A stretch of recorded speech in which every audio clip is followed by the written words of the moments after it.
Que Dieu soit glorifié, que Dieu soit béni dans ta vie. Je vais partager encore une fois un verset avec vous.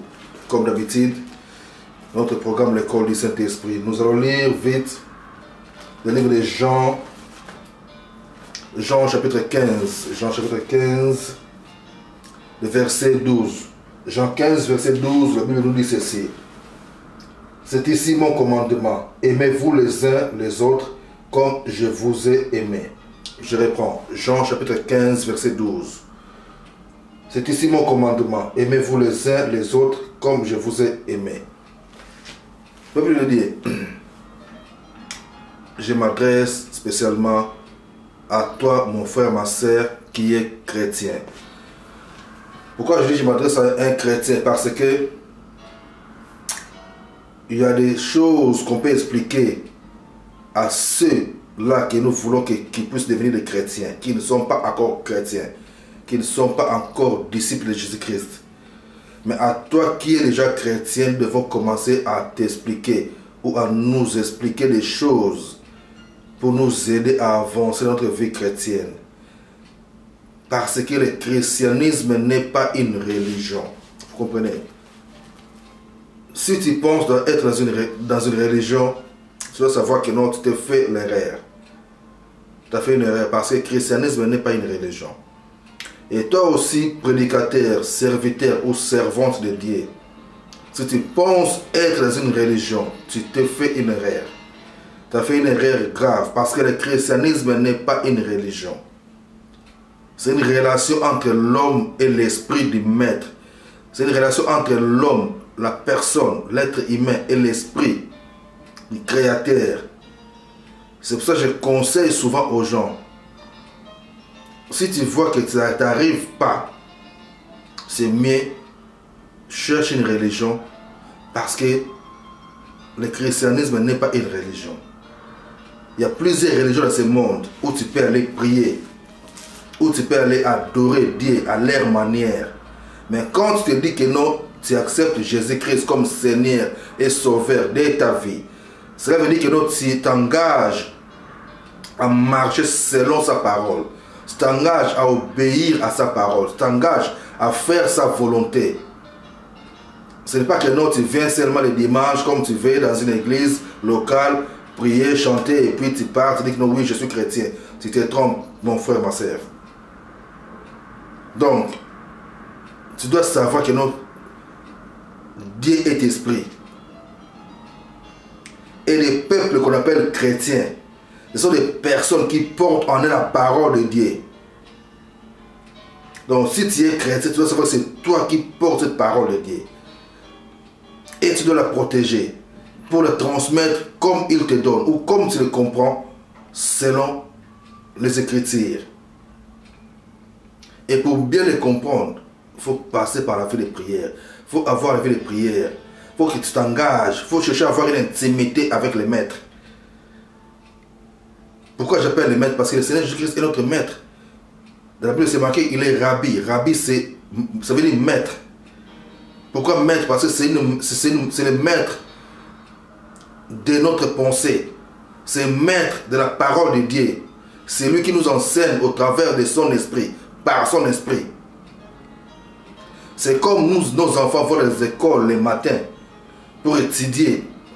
Ils vont dans secondaire, université, tout ça pour étudier, pour apprendre quelque chose et devenir un jour les grands. C'est pareil aussi comme la vie chrétienne. Quand tu t'engages, tu apprends des choses petit à petit pour grandir dans la vie chrétienne.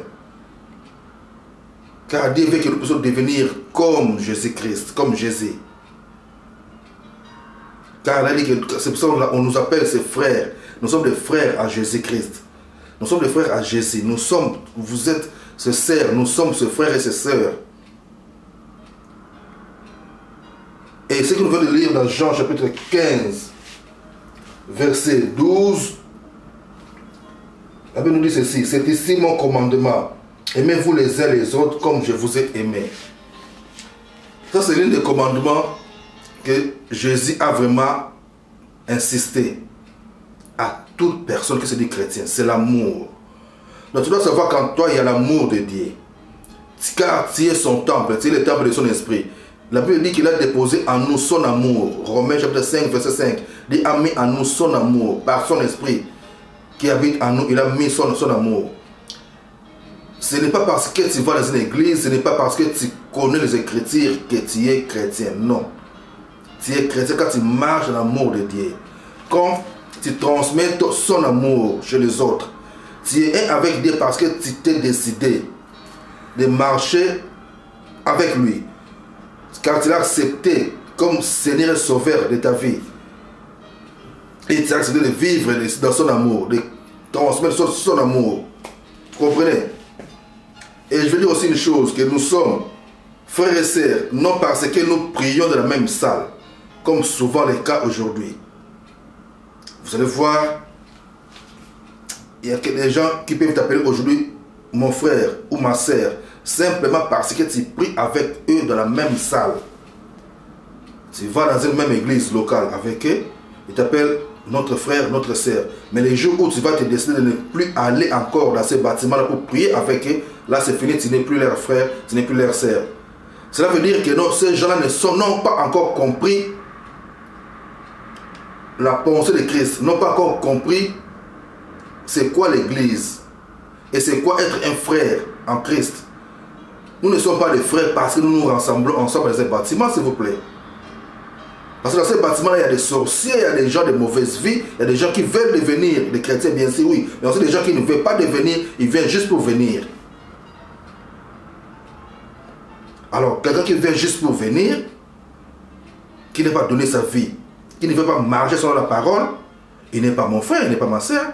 Ou un prédicateur qui fonctionne dans le mal, dans les bêtises, qui fait n'importe quoi, ce n'est pas mon frère, ce n'est pas ma soeur, s'il vous plaît.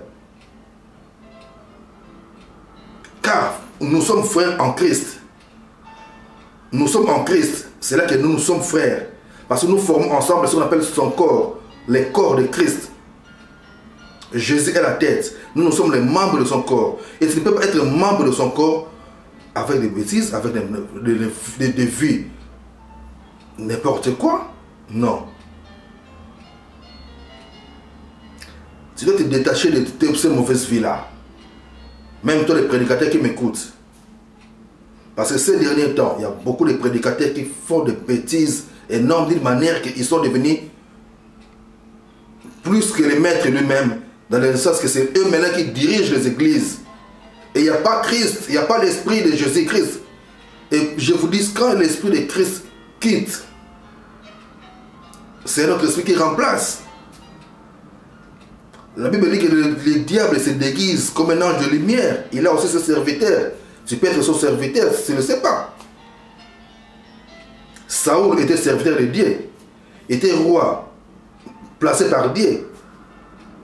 Mais quand il ne marchait plus selon Dieu, quand il a désobéi, Dieu n'était plus là. L'esprit de Dieu l'avait quitté. Dieu l'avait déjà rejeté. Mais il était toujours roi, il continuait. Comme beaucoup d'entre nous. Tu peux toujours être là en tant que pasteur avec 1000 membres tous les jours. Il y a beaucoup de gens qui viennent parce que tu as déjà fait un nom. Mais soit que l'esprit a déjà quitté à cause de tes bêtises, à cause de mauvaises vies que tu mènes. C'est pour cela que tu dois te repentir et revenir en Christ. En Christ, ce n'est plus moi qui vis, mais c'est lui à travers moi. Ce n'est plus toi, mais c'est lui à travers toi. Si toi tu veux être le chef, et où est la place de Christ? Jésus. Où est la place du chef de l'église qui est Jésus?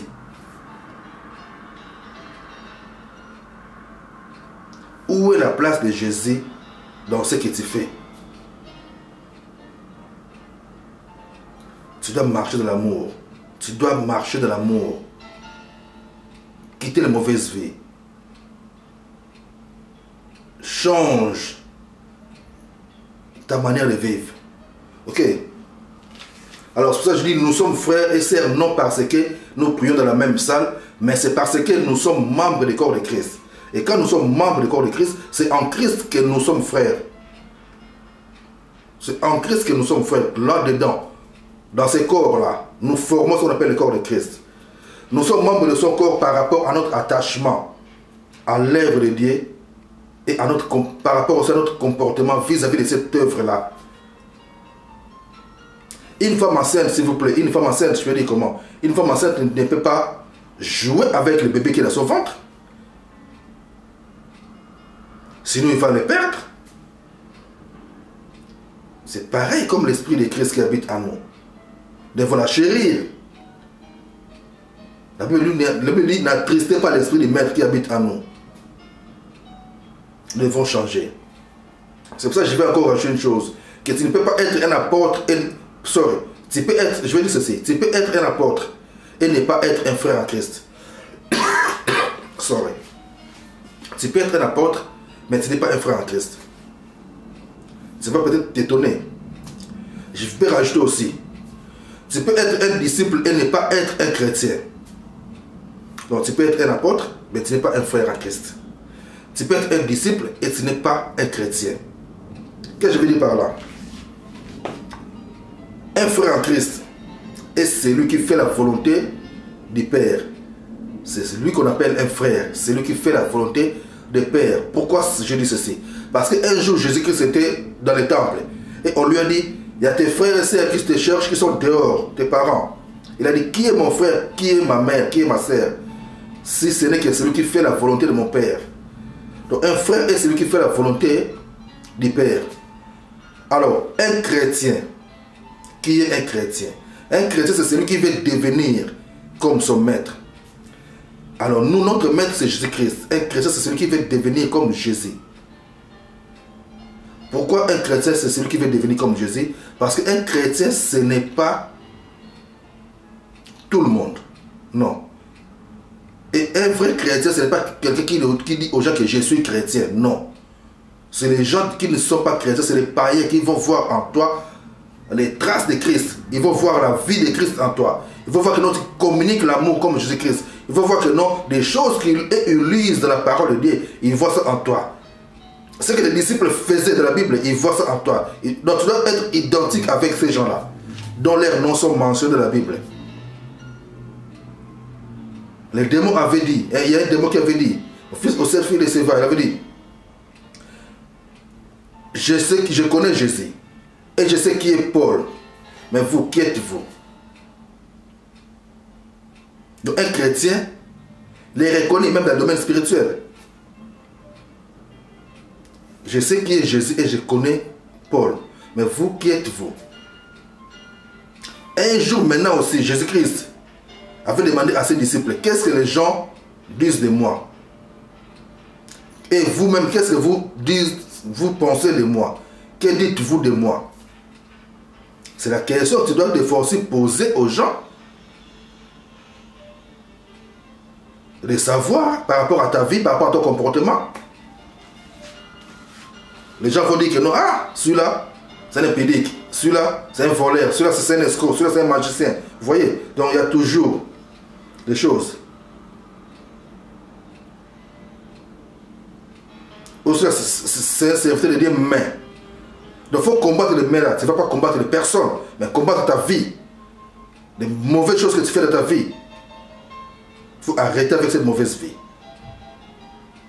Il faut changer carrément. Ok. Je rajoute encore. Judas Iscariot était un apôtre. Judas était avec les disciples. Il était parmi les disciples. Mais il n'était pas un frère pour Jésus-Christ. Pourquoi? Parce que lui n'a pas voulu devenir comme son maître. Donc, il n'était pas un frère. Alors Jésus veut que nous puissions tous construire de l'amour et que nous puissions garder son commandement, car nous sommes ses disciples. Nous devons aimer les autres comme Jésus lui-même aimait les autres. Si aujourd'hui quelqu'un fait des miracles et qu'en lui il n'y a pas l'amour, vous devez prier pour cette personne, car les diables utilisent beaucoup de gens aujourd'hui. Les diables, je vous dis, les diables utilisent beaucoup de gens aujourd'hui. Et les gens aussi utilisent quoi? Comme les gens ont souvent l'habitude d'adorer l'image de l'acteur de cinéma qui a joué le rôle du film de Jésus. Et le diable aussi utilise en même temps aussi ces images-là, l'image de cet acteur-là anglais, Robert Powell.